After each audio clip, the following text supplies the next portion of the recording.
I come from a business where we all know a great secret.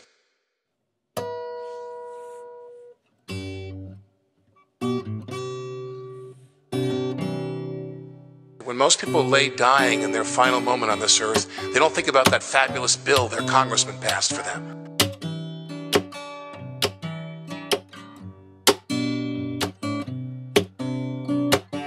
They think about that song, they think about that book, they think about that poem, they think about that scene from that movie, they think about that moment that man or woman had in that musical or dramatic play. They think of dance, they think of the arts. The arts are what is under the skin and what is in the soul and in the hearts of people. Why isn't the Congress saving untold millions, if not billions of dollars, and you conduct your affairs in a brick building out in Virginia somewhere? This building is a work of art.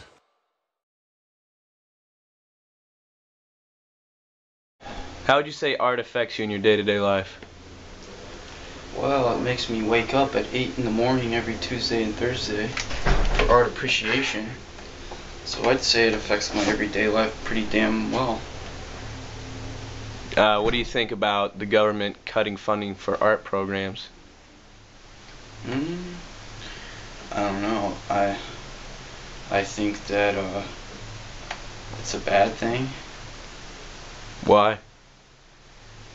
I don't know. How does art affect you in your day-to-day life?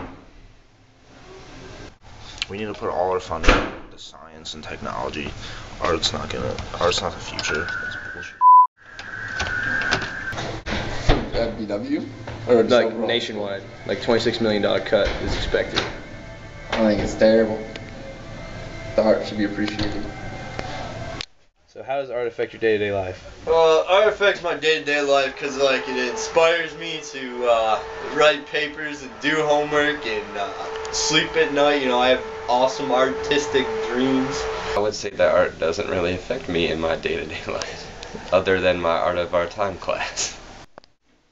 What do you think about budget cuts for the art programs when the money's tight in the economy right now? I don't think it should really have an effect because all they gotta do is really make the art. What does the budget cuts have to do with it?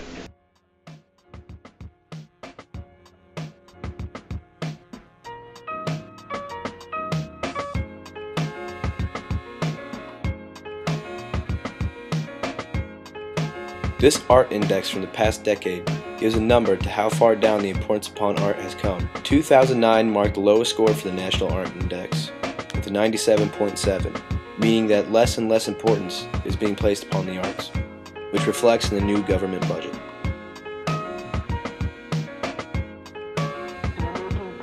The NEA has been around since 1965 and relies on government funding to provide resources for art programs such as film, television, theater programs, independent artists, school art education programs, music programs for all ages, grants for writers of all media, and for many other things.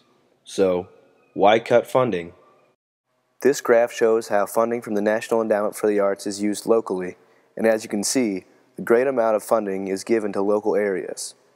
But due to a need to rework the national budget, the NEA is facing massive budget cuts, which will lead to schools losing their art programs, as well as decreasing the amount of grants given to local artists. Budget cuts are necessary in the government, but facing a $26 million cut is a bit excessive and will hinder the future growth of the NEA.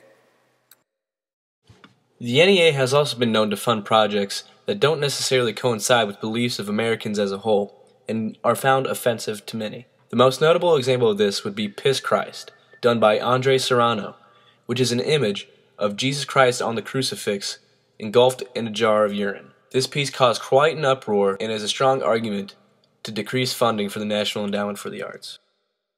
Art is a large part of what culture is derived from. Many of our EQ authors cite art as one of the primary sources of culture.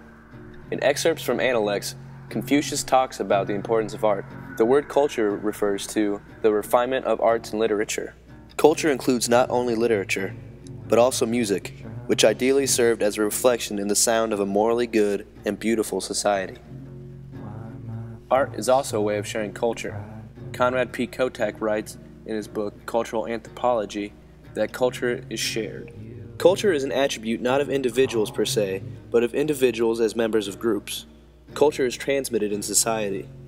Don't we learn our culture by observing, listening, talking, and interacting with many other people? Shared beliefs, values, memories, and expectations link people who grow up in the same culture. And culturalization unifies people by providing us with common experiences. Jonathan Haidt, an American scholar, writes on the nature of human beings. He asserts that humans are binded together by their culture, and since art is a large part of our American culture, it is a large part of what makes us who we are. He describes morality in many ways, and perhaps this morality may be used to help defend the case for not cutting the art budgets. Imagine a society not as an agreement among individuals, but as something that emerged organically over time as people found ways of living together, binding themselves to each other, suppressing each other's selfishness, and punishing the deviants and free riders who eternally threaten to undermine the cooperative groups. If societies live together in this way, then a certain amount of empathy will be felt for those losing money in the budget cuts, and hopefully no more budget cuts will occur. Imagine a world without art. All those paintings we like to look at, or those books we like to read will no longer be there. Even day-to-day items are inspired by art. More things than people realize have stemmed from artistic creations. And by cutting funding from the National Endowment for the Art, these creations are being stifled and are at risk of no longer being created. It is a stretch to say that creativity will be halted completely, but when less and less importance is placed upon the matter, then it is easy for it to fade from our minds and soon become of distant memory.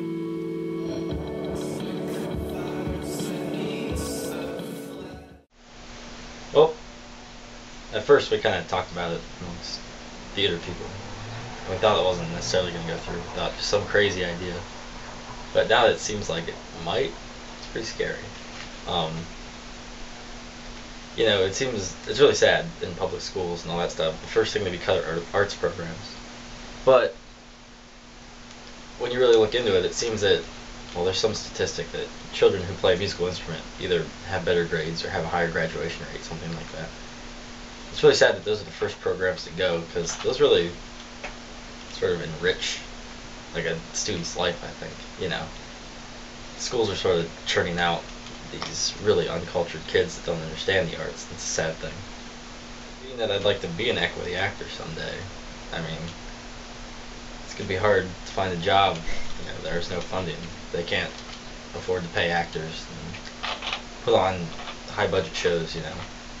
And what people fail to realize what that is, the endowment was originally around 180 million, something like that, 186? In the 160s? 160, I'm off. But, see, you get those millions being dispersed around, like, level 2 equity theaters and all that kind of stuff. But the return on that investment is over $1 billion each year. So, I mean, and that goes basically straight into the communities around the theaters. So by making the budget cuts from the theaters themselves, they're hurting the communities, the cities, the place they live in, and the people that partake in all those programs. So for myself, I mean, the jobs will be out there, but the money might not necessarily. So what can you do? Partake in the arts, go watch a show, go to a gallery, I don't know, make your own art of some form. And just be public with your appreciation of it, I guess.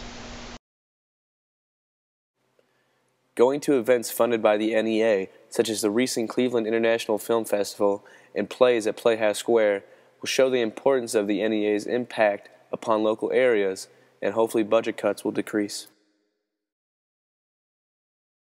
Danny Fink used to just be a history major, but recently he picked up a theater minor because he had always loved acting. The day-to-day stuff.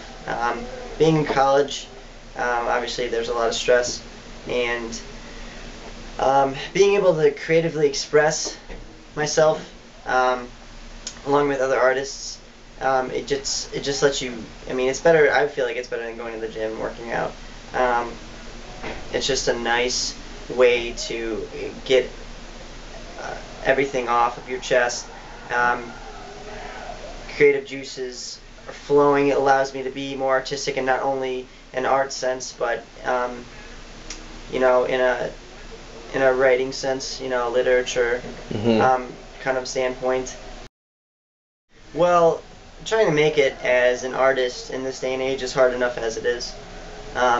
Being that there's going to be a $26 million cut from the budget for the arts. I don't know. I can't even think about it. I don't know what would happen.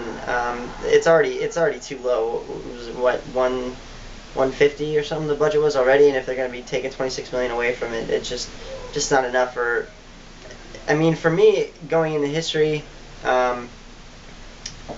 it wouldn't affect. I mean, it's still going to affect me, but not as much as it would someone trying to make it in the arts business. Well, as corny as it sounds, write your congressman. I mean, you know, that's a really direct line, and they're the ones voting on these kinds of issues, and they oversee things like this, and they sit in on the talks about budgeting at the state and local level. So, I mean, they understand, and if they see that you're really about it, and what I found is that they are too.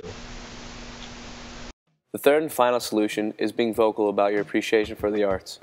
We realize that little can be done to fight budget cuts for art programs, and it seems as though the only solution is to show the importance of it in your everyday life. So one can only ask that you show your appreciation for art in everyday life and let others know how it impacts you. And hopefully this will reflect the next time the budget for the NEA is reworked.